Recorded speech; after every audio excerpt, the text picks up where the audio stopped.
Olá pessoal, beleza? Vencer feliz. Olha só, nosso Red 1097. Vamos contar a história dele e espero que essa história do mesmo esteja contribuindo para a galera que nos acompanha, o pessoal do YouTube, o pessoal do Instagram e o pessoal dos nossos status. Olha só, nós vamos trazer aqui, trazemos resultados para vocês ter mais credibilidade no nosso trabalho, a nossa equipe muito séria. E vamos aqui falar um pouco sobre o nosso Redmi Note 7 do cliente, né? Ele vai estar vendo aí que também o aparelho dele foi solucionado, foi uma falha muito complexa, olha só. Agradecendo aqui, parando para agradecer aqui também os nossos parceiros lojistas que indicam, quando não traz, indicam a galera aqui que confia no nosso trabalho, os nossos colegas lojistas que não trabalham com reparo de placa. Um abraço a todos aí. E assim, nós trabalhamos aqui com reparo de placa avançada e troca de vidro. Tem parceiros também em troca de vidro, mas a nossa especialidade crucial aqui é o reparo de placa. Então vamos de vídeo explicativo aqui, falar para vocês o que aconteceu. Nossos amigos aí indicaram para nós aqui, e o mesmo ele não acendia, não ligava, e tinha duas falhas: a falha de condensador, né, de curto na placa, e quando o nosso colaborador, né, fez as medições, analisou, viu que estava em curto, sanou o curto, o aparelho ligou, mas não dava imagem. O mesmo fez o reparo da questão do backlight, que não dava imagem, e reconstruiu o circuito de backlight, né, falhas de bobinas e tal. E aí o aparelho o cliente levou, mas ele estava piscando e etc e mais. O que aconteceu? O cliente ficou satisfeito, fez o pagamento. Aí esse aparelho retornou para cá com uma falha bem complexa. Acredito que o mesmo vai estar assistindo também e vai servir de construção, né? Olha só, quando ele retornou, nós fizemos análise aqui, vimos que a CPU estava superaquecendo bastante. E falamos ao nosso cliente que provavelmente, hipoteticamente, seria defeito na CPU. E nós não trabalhamos muito com o reparo de CPU por falta de extensão, que a gente não tem. Nós somos pobres, né? São muitos aparelhos de Android que tem extensão. Quem sabe que é extensão. Para quem não sabe, vamos procurar um extensão aqui. Pronto, aqui. Extensão. Aqui é um extensão universal. Olha só, temos diversos extensos aqui no nosso laboratório. Temos os nossos primeiros extensos quando a gente começou a trabalhar com reparo de iPhone. Temos uns melhorzinhos aqui, mas temos um extenso aqui que, assim, de CPU, várias CPU, mas não são todas. Agora, assim, as memórias são universais, a maioria das memórias em Android são universais. Temos mais extensão de CPU de iPhone, mas de Android são poucos. E aí falamos para o nosso cliente que, assim, passamos o risco para o cliente, falando com o mesmo que seria arriscado. Na verdade, todos os reparos de placa é arriscado. Por mais que ele chegue ligando aqui, mas está com a falha, é arriscado. Nós colocamos essa responsabilidade no cliente. Lembrando, sempre a galera que traz lojista, pelo amor de Deus. O aparelho chega aqui, não está bom. Tá bom, só isso. Não existe. Ou tá bom ou não está. Não existe meio termo. Chega aqui, o iPhone aqui foi uma falha tal. A gente faz a cirurgia, corre risco que o aparelho não vinha a ligar mais. Graças a Deus é muito raro, mas acontece. A galera que é do reparo de placa aí sabe. Então, assim, é um pouco complicado. E esse aqui, a gente viu que estava aquecendo muito a CPU. Ele tá aqui tocando, a gente coloca no YouTube que ele puxa muito, né, na questão do áudio. Eu sempre falo a galera que está com problema de bateria ou descarregar rápido, coloca no YouTube fazer teste. Entendeu? Inclusive, quando a gente colocava o carregador, ele aquecia bastante, a gente conseguia sentir com o dedo a CPU ela aquecendo, mas assim fomos parar para analisar o mesmo. Eu peguei na intenção de fazer a CPU, né? Mas assim, graças a Deus não foi a CPU. A CPU ele aquecia na nossa câmera térmica, mas não era. Olha só quem era que estava causando todo esse problema. Olha só, a bobina de 4.7 microhenry.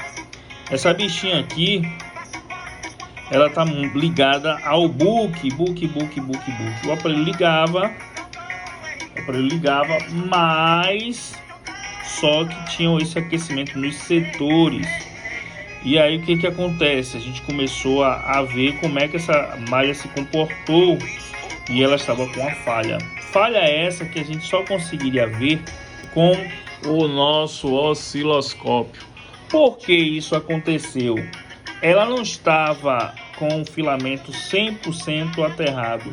O nosso indutor, ele não estava, tipo assim, a gente coloca como é a falha de Book, é um contexto de corrente. Book é mais a elevação de corrente, para quem não sabe, elevação de corrente. E aí, ela não estava com um trabalho de corrente legal.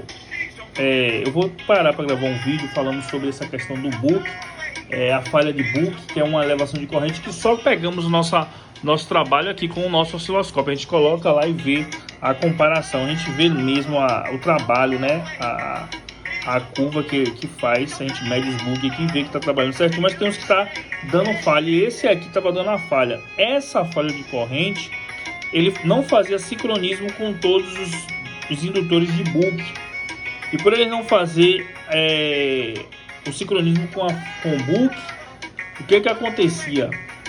Ele deixava falha de corrente num sincronismo para o Book, e aí que dava falha de CPU. Na verdade, não era a falha da CPU, porque quando caracteriza a falha de CPU, o aparelho ele não liga, né?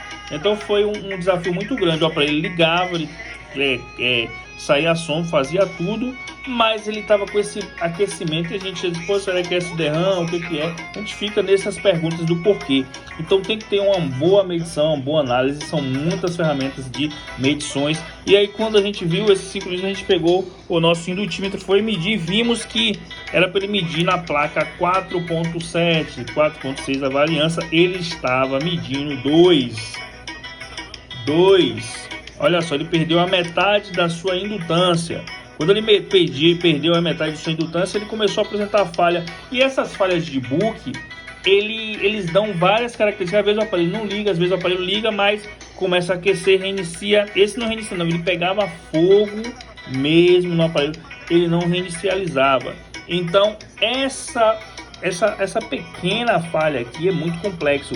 O nosso colaborador, muito bem capacitado por nós, trabalha perfeitamente, mas aqui foi uma falha que a gente passou um bom tempo analisando. Eu particularmente, com a experiência que eu tenho há muitos anos com a área de reparo, eu comecei a analisar. Então eu estou trazendo para vocês porque foi um desafio muito grande e quase que errei, porque assim, ó, eu ia extrair a CPU do aparelho, né? Uma CPU que, para quem não sabe, aqui é de um iPhone X. A CPU é esse carinha aqui que é intenso, a galera faz a CPU aí.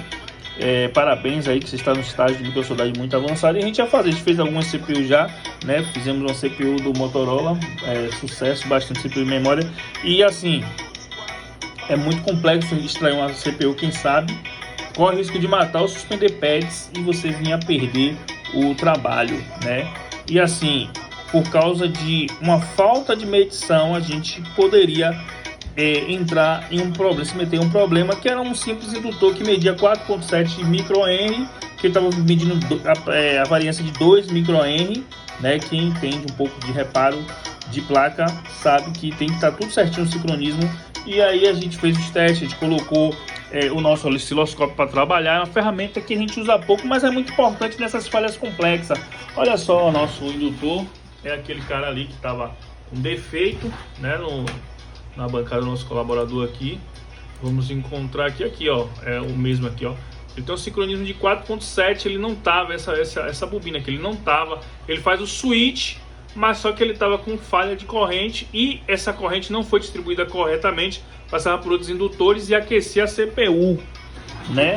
Então foi uma falha muito difícil de se pegar, mas a gente, graças a Deus, pegamos aqui, ó, pode estar aqui, ó, tocando corretamente, não reiniciou, tá no carregador, não tá aquecendo, já coloquei o dedo, tá sem a blindagem atrás, ele não tá aquecendo mais, e colocamos o mesmo para ser feliz. Então assim, pessoal, damos dicas a vocês sempre que a gente pode aqui, né? Algumas vai para o YouTube, como essa mesmo, é uma falha muito complexa, e aí colocamos, e estamos dizendo a vocês que saber medir como é para o caminho que vai ter que percorrer para chegar a essa falha.